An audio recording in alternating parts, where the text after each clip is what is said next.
Welcome back to the Fire Break. I'm Steve Wolf. As you know, the Fire Break is sponsored by Team Wildfire, developing some pretty cool jet engine and AI technology to figure out how we're going to get ahead of this wildfire issue. But the wildfire issue, for the most part, right now, seems to be a people thing. Right? People fight the fire, and people help the people who got hurt by the fire, and a lot of these people are volunteers. And April Wood is going to be joining us, and she's the president and CEO of the National Voluntary Organizations Active in Disaster. So just the type of people that we love and appreciate. April, welcome to the Fire Break. How are you today? Thanks, Steve. Happy to be here and have an opportunity to share a little bit more about our voluntary agencies across the U.S. So, well, tell me, what do you do? Yeah, so National Voluntary Organizations Active in Disaster, or National VOAD, has been around since about 1970. It's a coalition of organizations that have come together to really practice working together in what we call our 4 C's. So cooperation, communication, collaboration, and coordination, so that we're all able to... You have all that memorized? What we do every day. We execute it every day. So don't even have to memorize it because we're doing it in action every day together. But it's how we help people. It's how we work together to help people. So give me those 4 C's again. Cooperation, collaboration, coordination, and communication. Okay, I like it. So in practice, how does that all come together? Well, we work together in numerous levels. So at the national level, we have more than 75 organizations that really support national disaster relief and recovery efforts across the United States. In addition, we have our 56 state and territory VOAD structures and our District of Columbia VOAD that function similarly and support local and community-based organizations that have volunteers. So they're coordinating at that local level with county emergency management, state emergency management, and then our national agencies are also responding with a footprint across the U.S. Okay. So what type of organizations are part of your 70? Would these things be things like the Red Cross or? Yeah, so the American Red Cross, the Salvation Army, Catholic Charities USA, more than half of our member organizations are faith-based organizations across the U.S. So we have a very diverse religious organizations that are represented in houses of worship across the nation. I see. Okay. And what are the types of activities that volunteers can do? I guess we typically think there's a disaster, we're going to send in FEMA, and then it'll become a bigger disaster. And then, right, but to what degree, like, can, regular volunteers who are not professional disaster people yet get in there and be helpful? Absolutely. So certainly anyone can volunteer at any point in time. It's such an amazing and rewarding experience, whether it's helping your local neighbor or whether it's helping your community recover from a disaster. You can be a trained volunteer and having affiliated with one of our experienced member organizations that are listed on our website at nvoad.org, or you can be just an untrained, spontaneous volunteer, an event-based volunteer that shows up to help when needed. And so we're really flexible with how we support volunteerism in America, and it's just a great opportunity to get involved, find your passion, be able to give back to your community. So what kind of things do the volunteers do? So the volunteers do a wide range of activities. And so in a world where we experience COVID, some of our volunteers volunteer virtually now. So you might be in your pajamas at midnight on the phone, answering the call to help someone whose home has burned down and helping them to replace items that they may need in an emergency assistance phase. Or there may be a large scale event like a hurricane that we know is coming, and we're pre-positioning volunteers and supplies and are ready to go to help with mass care activities such as sheltering or feeding in instances where communities are impacted. And then we have the recovery side, where many volunteers help to do home rebuilds and repairs. We muck out the yuck that comes into your home in a flood potentially, or we're helping to do tarping maybe after a tornado. So there's so many different activities that volunteers provide through our member organizations at National VOAD. So this mucking out operation, is this the type of thing that I could use, let's say, when my teenagers leave for college and I have to go down and Wouldn't muck it out be their nice, room? right? That empty Yeah. nest Oh my syndrome. goodness. Who's going to clean this mess That's up? called Right? closet clean out. Yeah, that is right. So when do people get involved directly with NVOAD, or is it a community of organizations themselves? Yeah, so we're a membership association. So we support our member organizations, and then our volunteers directly volunteer with each of those member organizations. Organizations, once again, like Buddhist Tzu Chi Foundation or Islamic Relief USA, Presbyterian Disaster Assistance. And so there's so many different opportunities depending on what your interests are. Maybe your interests are supporting pets. Maybe it's supporting the climate, sustainability and adaptation. Maybe it's strictly disaster response that you're interested in on the very beginning of a disaster. Or maybe it's a year after the disaster and you're really focused on how you can continue to help your community or your neighboring community recover. Do people, you said that half your members were faith-based.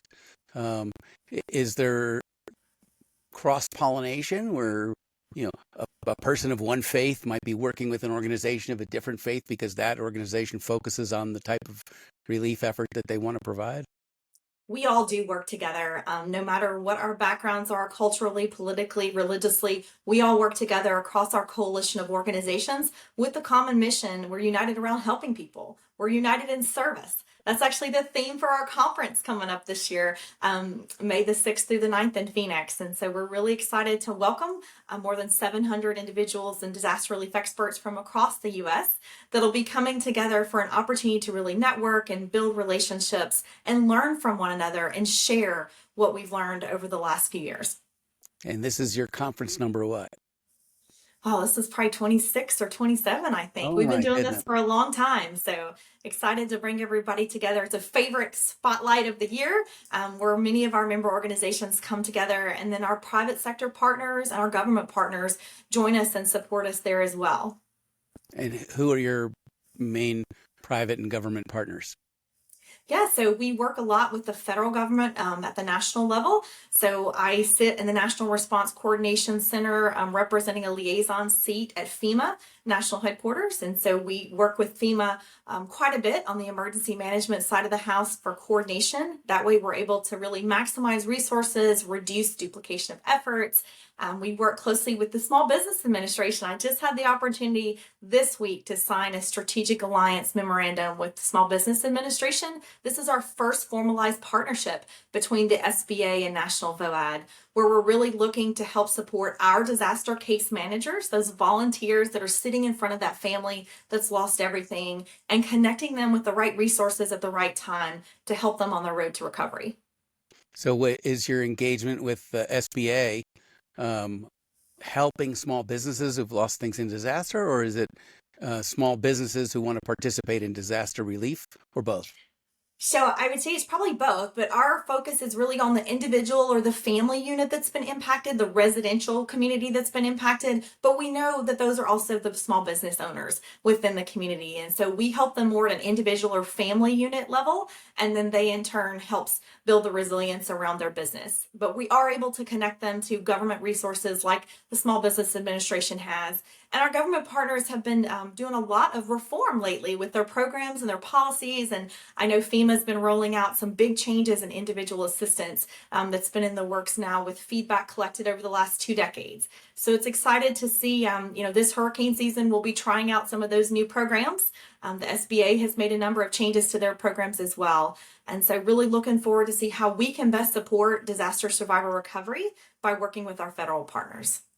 I see. And which of your agencies, fill, or your member organizations fill roles that might have previously been filled, by federal agencies or by state agencies? Yeah, I don't know that we're filling roles that were previously filled. It's more about that collaboration with one another and how we can fill gaps. Many of our volunteers and voluntary agencies support the undocumented community, for instance, or immigrants or refugees that are coming to the United States and are experiencing a disaster within their community that may not have the resources or qualify for federal programs. We support the pre-disaster unhoused, potentially, of populations across the country that just may need an extra level of support that don't qualify for government programming. Okay. So let's say for recent immigrants who, may be unhoused at the time, they are as unhoused as people whose houses were burned up or destroyed in a hurricane. So from their perspective, they're experiencing the same disaster even without the natural disaster having put them in that place, right? They may be there because they're Yeah, well, political refugees or. right. Well, our focus is on disaster relief and recovery. We certainly recognize that, we have pre-disaster homelessness, right? So someone may not have a home before a disaster strikes, but they still may have lost everything that they have in that flood event or that tornado event. And so that's really where the volunteer agencies jump in. Government is never going to fill the gap. We do it together through collaboration and really trying to fill those gaps across our programming to support.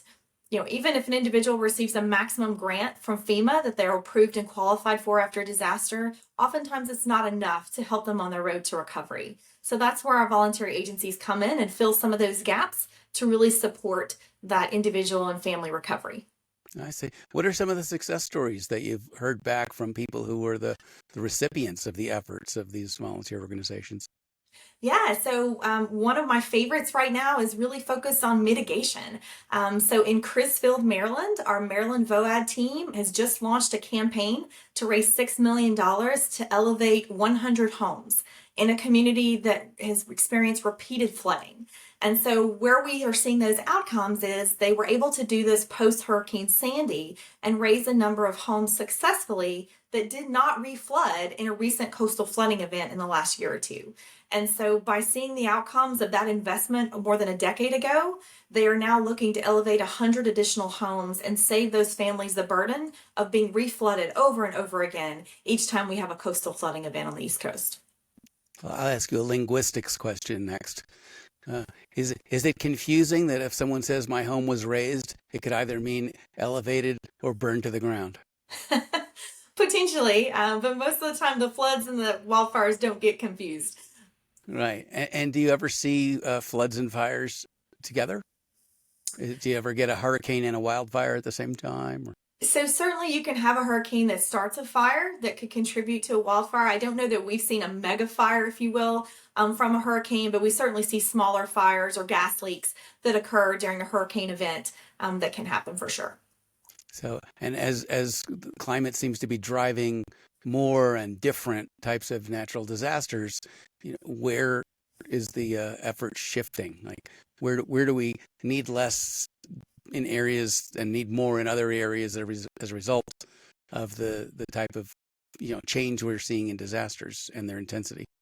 Yeah, so one of the greatest challenges that I know the disaster relief community is faced with and the survivors that are experiencing these disasters is affordable housing. That's a significant area, whether it's a wildfire event, whether it's a significant hurricane or even a tornado event.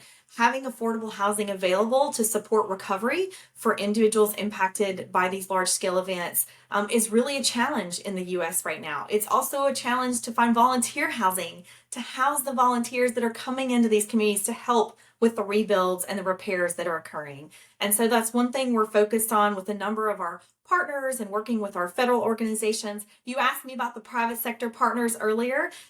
We work with supporters such as Walmart or the UPS Foundation. Amazon and Home Depot Foundation are supporting our conference coming up in 2 weeks.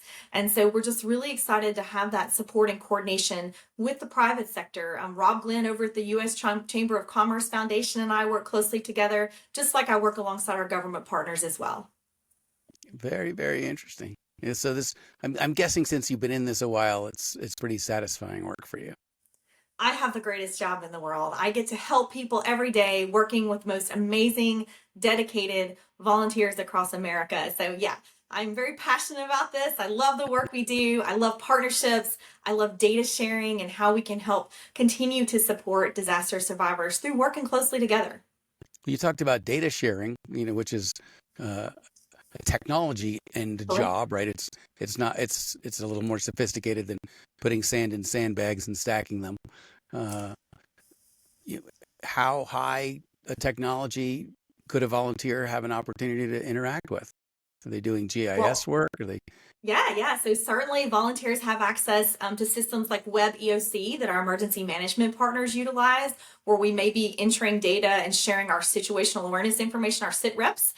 It may be using GIS. the American Red Cross is administering what's called the Disaster Partner Hub. And it's an opportunity, it's a GIS-based system using Esri technology where we have the ability to share data and have locations of where feeding sites are, for instance. So there's a feeding hub where you can see where all of the voluntary agencies are providing hot meals or fixed kitchens or mobile feeding that's taking place. And so really focused on the more we can share data, once again, it really bolsters that resource sharing opportunity and avoids that duplication of benefits. And I know it may sound strange, but are there such a thing as a career volunteer? So I would say there are some folks that volunteer full time. I've met them throughout my career. Several folks I know have been volunteering more than 50 years, 5 decades of their lives. They've been volunteering and they truly are dedicated. A lot of the latest data that we're gathering from our member organizations shows that while probably the total number of volunteers across America is decreasing a bit, coming off of COVID, that the individual time that a volunteer is giving has actually increased. So whereas someone may have volunteered 3 or 4 hours previously, now they're volunteering 24, 25 hours. And so we are seeing a significant increase in the individual volunteer, increasing the amount of time that they're giving back. It is amazing. And for the people who are putting in a lot of this time, are these, primarily retirees? Or are they? Yeah, so a lot of people think it is retirees, and there are many retirees that come out and give of their time, in the latter parts of their careers. But so many are young people nowadays wanting to get involved and volunteering with different organizations. The Church of Jesus Christ of Latter-day Saints actually has an app called Just Serve. And that's an opportunity if you want to, read a book at an elementary school to a classroom, or you want to volunteer at your local food bank potentially. There's volunteer opportunities everywhere, even when a disaster is not occurring, where you can get involved in your community. And we're really trying to make it easy, right? So, reducing the amount of training that's needed depending on the activity, being able to volunteer in shorter amounts of time, whether it's a 2-hour block or a 4-hour block, as opposed to saying, I'm going to give you, 40 hours a month for a year. And so really being flexible in supporting volunteerism across the country right now. And it's amazing how the hours add up, right? Because I remember I'd, talk to my grandpa on the phone periodically. Yeah, what are you doing, Eddie? And, he'd say, I think this afternoon I'll be volunteering down at the hospital. And I'd, it was just I thought, that's just something he does once in a while. But the impact of that over the years was such that when, after he died and I was cleaning out his apartment, I found his 10,000 hour service pin from the hospital where he volunteered. Wow, that's exciting. Yeah, and volunteerism is so different for everyone, right? It may be that you're volunteering full-time, like you mentioned, a career volunteer, or it may be that you're just able to give a few hours a month. But every little bit makes a difference, and it truly is helping your community overall. So how do you find out what the specialties are of each of the 70 organizations? So let's say I want to participate in technical rescue, or my friend wants to do, dog work, helping sniff out survivors and get them to safety. How do you know what organizations provide what? So what's on going our website, what's going to be a good fit for you? Right. So it depends on what you're looking for. So if you're looking for disaster relief and recovery, on our National VOAD website, we have all of our vetted disaster organizations listed. And it links back to each of their websites. So you can go take a look and really learn more about each of those organizations. We also understand the capabilities of each of our organizations. So we have categories if you want to do, the sheltering side of things and get trained, or if you want to do medical care or dental care, or if you want to support, once again, that long-term recovery rebuilding that's taking place in a community. And the Just Serve app is another opportunity that's really not necessarily disaster focused. So that's everyday volunteering in your community that's available. So that's another great resource for people to go to really identify opportunities. And there's always descriptions about what the volunteer opportunity is. So you're informed and you can make a decision about the time commitment, about any additional training or resources that are needed, the location and distance that you're traveling. A lot of people volunteer in their local community, in their local neighborhoods even. There are volunteers that travel all over the United States during large scale events and may spend 2, 3 weeks, 4 weeks in the field supporting a community that's on the other side of the U.S. from them. Wow. Good for people, right? It's humanity at work. It really is a good opportunity to give back for sure. well, April. I noticed in the course of the last 20 minutes, you smile a lot, I do smile a lot. I right? love my job. I love working in this community. I'm a nurse by background, so helping people is part of what I've spent most of my life doing. But I have the opportunity to work with so many great leaders across the country. I'm so inspired by leaders like Director Marcus Coleman, the DHS Office of Faith-Based and Neighborhood Partnerships we work closely with. Our partners at FEMA, who are constantly working tirelessly to help communities impacted by disasters. And then our voluntary agencies, they really are so inspirational to see the level of dedication and commitment that they provide across the U.S. And I keep mentioning the U.S. because we are really domestically focused as part of our Right. membership organization. That being said, more than half of our member organizations have international programming. So they may be Okay. helping in other countries across the globe as well. Great travel opportunity, huh? Definitely, depending on the circumstances. Right. I'm guessing part of the reason you smile a lot is because the people that you work with are really displaying, humanity at its best, right? That people who want to help and go out and actually and do it. Whereas, let's say, police officers might not smile as much because they often encounter people who are behaving at their worst.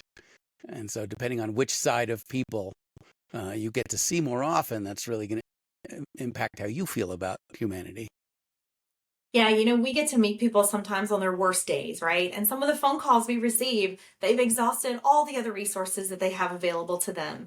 And so having that opportunity to be able to help them or facilitate and connect them to other resources is so important. And, we work closely with all of our first responder community as well as our emergency management partners. I mentioned that local level of engagement and that state level of engagement. Many of our state and territory VOADs actually have seats in their state emergency operations centers as well, helping support that coordination. And it's just good work. It's good work across the board. And in a world with so much divisiveness right now and Yeah. so much conflict, this is an area where we all unite around the mission of helping one another. Yeah. Well, a whole other topic, right? Um, which we could get into if you want to, but yeah, but it seems that a lot of suffering in the world is the result of decisions that leaders make, and I use the term loosely, people in authority. But people are people, it seems, around the world, right? And they just want to take care of themselves, take care of their families, take care of their neighbors. So even in areas where the pains may have been caused, you know, by governments fighting with each other, I imagine that you see, people are people everywhere, and that and you're not really interacting in war zones, right? Unless you consider, parts of the United States war zones. Some of our member organizations are overseas, Could, right? supporting in Yeah. the areas of conflict, but we are really focused on humanitarian assistance. That's at the end of the day, it's about that humanitarian assistance that's needed, whether it's a Yeah. natural disaster, whether it's a man-made disaster. That's where we keep our focus, and that's where we come back to helping people. That's nice. It keeps it clean, right? It does, politics Yeah, aside. exactly.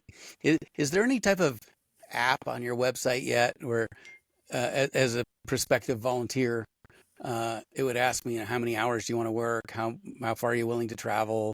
What are your skill sets? And then it would tell me which organizations were most appropriate to the way I want to serve. Yeah, so we don't have an app at National VOAD because we, once again, support our member organizations. A number of Right. them are using different types of technology, volunteer management systems or platforms. I mentioned the Just Serve app that the Church of Jesus Christ of Latter-day Saints promotes that's available in the App Store and the Google Play Store. Those are really your best resources at this point to sign up to volunteer with an organization, because each organization has their own vetting process, and they look at, which volunteers are going to fit the right fit for training and their skill sets, whether you're a licensed health professional or whether, you were a technical skill like an electrician or plumber. Being able to match up those skill sets with needed resources across the country is really important. And so we just support and look to our member organizations to be able to do that. They're really the ones out front providing that direct service delivery every day in communities across America. And you coordinate between the agencies really more as a as a trade organization than as a functional cooperation thing, right? It's not that the Red Cross is showing up and the Team Rubicon is showing up and they need you to figure it out how they're going to work together, right? Yeah, and they're oftentimes working together already, right? And so right, sometimes exactly. we have big organizations, sometimes we have smaller organizations, but we really promote everybody getting to know each other before something bad happens. And so we host, 2 member events a year. I mentioned our annual conference. In the fall, we bring our member organizations together as well. And we really just focus it as an opportunity to continue to meet one another and get to know one another. So much of our work is based off of trust and trusting those that you work with. That comes back to the data sharing piece as well. You're not going to share your data with an organization or an individual you don't trust, quite frankly. And so it's so important to build that foundation of trust and create that unity of mission around helping people. And that's what allows us to be successful every day. What are the things that you've found help build trust and build friendships between organizations? Well, on the faith-based side of the house, you'll often hear them talk about breaking bread together, right? So we do a lot of meals together, a lot of face-to-face, in-person relationship building, but we've also, pivoted and been adaptable to using platforms like Zoom or Teams to be able to do that. So we just spend time together getting to know one another and really understanding each other's programming. I've been doing this more than 20 years, and I still learn something new every single day about organizations that are helping people, or organizations I've been working with for more than a decade that maybe they have launched new programming or they're adapting their programming to the world that we're in nowadays. We talk a lot about how we used to have some seasons of disaster. And Right. while we still have loose dates around hurricane season, our agencies are working hard all the time now. There aren't very many breaks anymore, and we're seeing the average number of days for states to request disaster declarations have really decreased. The number of days have decreased. So we're seeing more frequent disasters, more complex disasters as folks are trying to recover. And once again, we don't focus on the politics. We're focused on helping people at the end of the day. But certainly our organizations are focused on how they're adapting to these changes that we're seeing, where we're having more frequent and more complex disasters. But you said the number of days is decreasing that they're requesting aid? Correct. And so the average is decreasing. So we're seeing more frequent disasters. So we're seeing those declarations come in faster than what we normally would see in the past. Oh, okay. I thought you meant that they were asking for help less days a year. Oh, no. The requests that are coming into FEMA for declarations are certainly increasing in frequency. And so the average number of days where they used to see it as a higher number of days in between disasters has now decreased to a shorter period of time. The rest period. Correct. Yes. The rest period is getting shorter. Right. It's going to be eliminated soon, I suspect. I hope not. But in terms of the actual days where volunteers are deployed, they can only go up a certain amount before it's every day. Correct. And, many disasters, it does require volunteers being in the field every day to support. There are places across the country that some of them recover faster than others. And we try to study those, what worked really well in your community. And oftentimes we see it's that relationship building. Not everybody has the same agenda or is aligned around their agenda for recovery, but when they're able to come to the table and work together and be inclusive and hear all the voices and really be innovative about their community recovery, it seems to work much, much better. So when you're sharing these best practices or looking at the data of what allowed a community to recover faster, that's the type of information I imagine that you share at the conference like the Phoenix one upcoming? Yeah, so we receive more than 100 workshop proposals for our conference every year. We have 40 slots. So we have 40 winners, if you will, that have a workshop opportunity to share back many of these best practices that they've learned. And then within our own organization, we have experts that sit on different committees. So subject matter experts on committees such as disaster case management or housing or mass care. And these are the agencies that come together and they create points of consensus. So we talk about how we're going to work together and we make concessions and we all agree to work together in a certain way oftentimes. One example might be emotional and spiritual care, for instance. That committee has points of consensus, and one of those is no proselytizing. So you're not trying to convert someone to a specific religion in the middle of their disaster recovery, as one example of how agencies come together. Cut them a break, huh? Right. That's yeah. What are some of the other policies like that? Well, some of them are really focused on the how that they execute. So a number of different standards, if you will. We don't call them standards, but a lot of times it's just more of what works well. And so we have our recovery tools workshop curriculum that we're trying to make better available to organizations across the country. We're seeing hundreds of long-term recovery groups that have stood up across the US. And so being able to provide them a curriculum based off of our recovery experts from our voluntary agencies, it just helps them not reinvent the wheel and not expend a ton of energy on things that we've already learned in other communities that work well. That's great, right? Because so you're not just helping organizations learn from their own best practices, but helping organizations learn from what worked and didn't work in other organizations. Absolutely. A lot of sense. April, I'm very inspired by the work that you're doing there and the work of your member organizations and all the volunteers that make those organizations work.